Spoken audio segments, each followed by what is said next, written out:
Hey, what is up guys? Speed here, and today we're going to be looking at the first game between OG and Alliance. This is the game where OG was looking pretty good. Then, some weird stuff happened. Alliance turned it around, they played very well. And I want to look at this game from a very outsider perspective and look at, why this game turned around. Because OG was looking strong from the start, doing very well, picking up a lot of kills. The fights were going their way. Then things started to shift around. Alliance won a couple fights in a row. The game quickly snowballed out of hand. The PA couldn't carry the game anymore, and Alliance won. So let's see exactly why that happened. And if you're excited for this video, please do smash that like button. Let's break it until we get to 1,000 likes. Subscribe to the channel as well if you haven't already. The support has been incredible as of late. I can't wait for the new patch as well. I'm sure you guys are all hyped for that too. And yeah, let's hop into the video. But before we do, remember 50% off. What is there, like 3 days left? There's not a lot of time left. 50% off.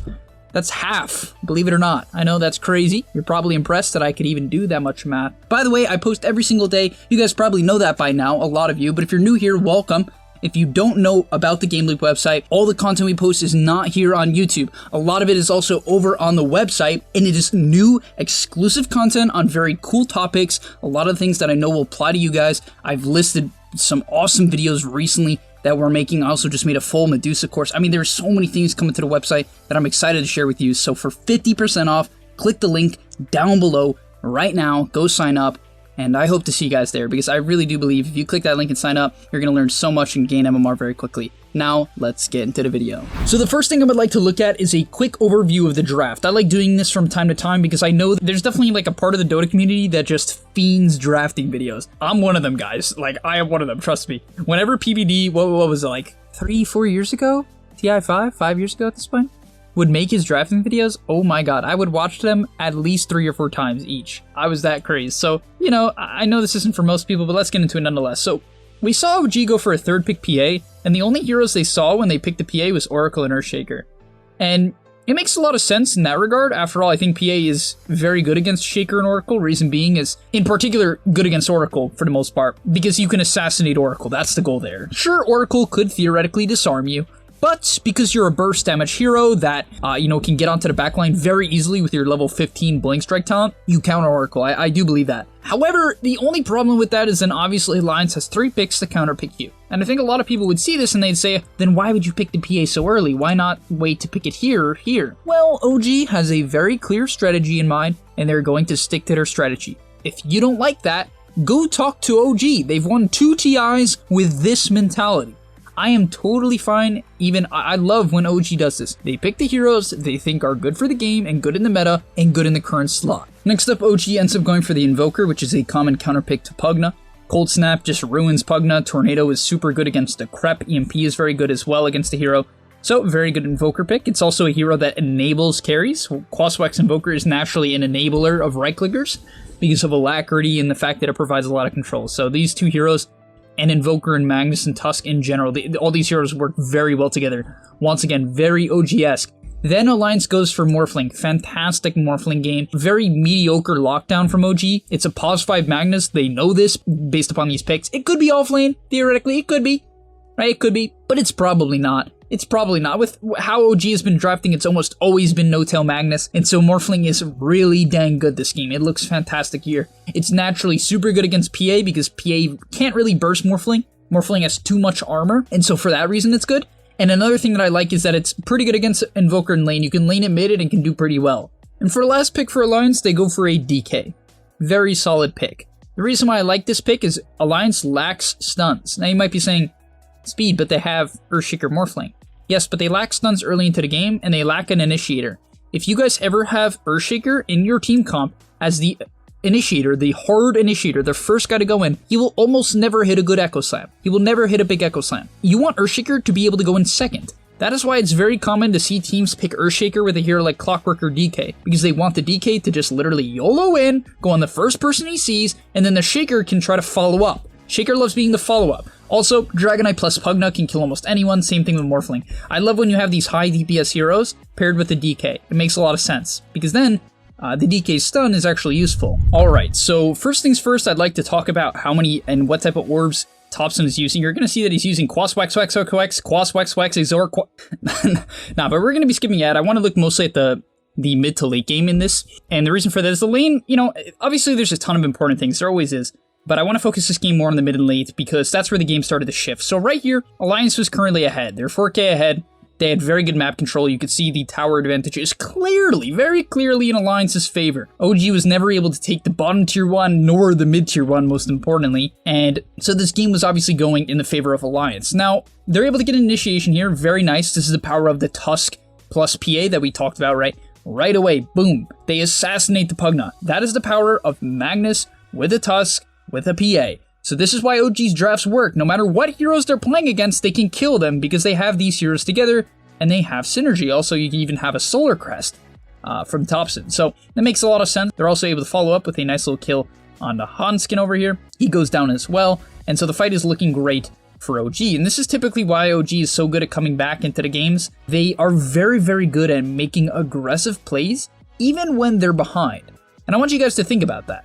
Right? A lot of the times when players are having a bad game, right? You're struggling, you're having a horrible match. What do people do? They cower away in their base. They hide. But OG forces you to make bad plays. Right there, No-Tail just YOLO RPs the Morphling, tried to get the Oracle, didn't get him. But then, because of that, the Oracle has to overextend, he dies, and he's dead for 60 seconds. This now transitions into Roshan. And all of a sudden, this game that was looking very Alliance favored is shifting towards OG. Why? Because they have a Roshan team comp.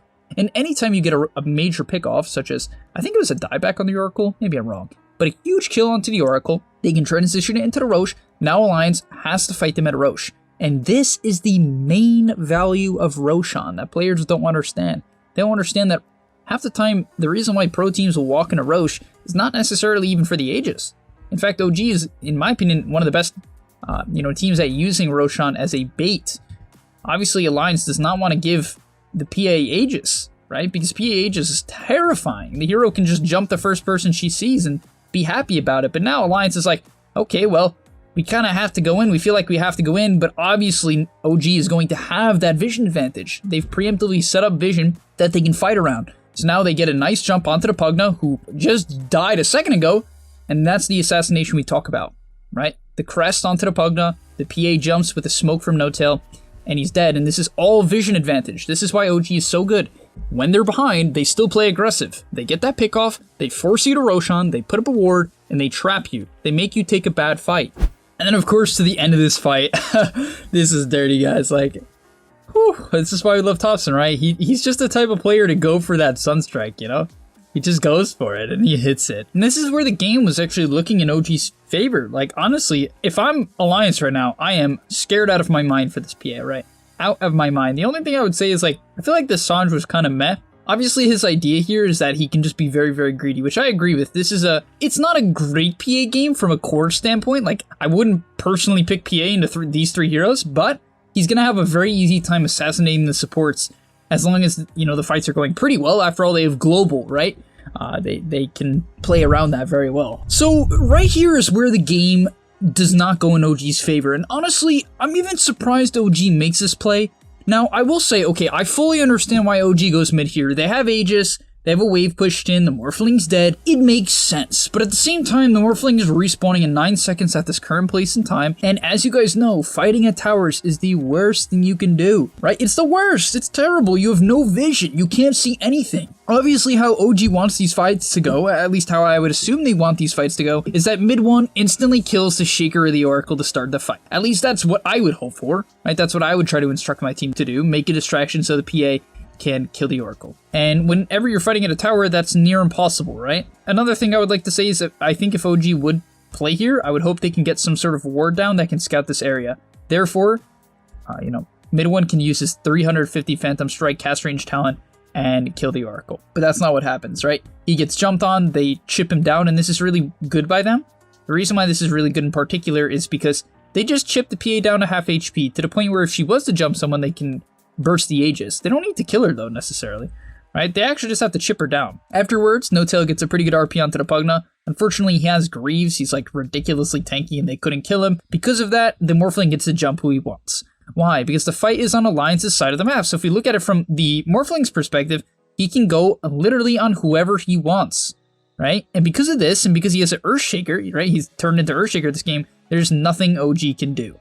there's nothing they can do because he's going to pick them apart. He is the PA now, right? He's the PA. And then, you know, OG decides to go back in, which I understand they found the Oracle, but a great play from the Earthshaker. Hanskin was able to hold them both in place. Nico Baby is able to follow it up with the Double Fisher. Thompson literally couldn't move for like 8 seconds. It was insane. And they chain stun him down. And so yeah, this is kind of where the game fell apart. I feel like OG had a big opportunity to slow down the pace of the game and win.